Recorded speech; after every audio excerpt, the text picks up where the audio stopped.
How to pay with your PayPal account on Mercado Libre software or application here. For this, I will firstly open the website of Mercado and then open my PayPal account in front of all of you.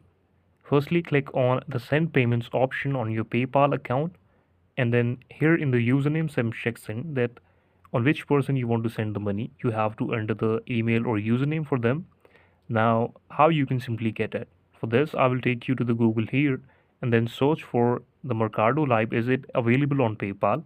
So yes, it is available, and you simply have to click on the search bar and search for Mercado Libre, that is Libre, and here is the fourth page, as you can see, that is at Mercado Libre Mexico or Mercado Libre Mexico and other Mercado Libre website. You can simply select it and then send payment from this menu right now in front of you.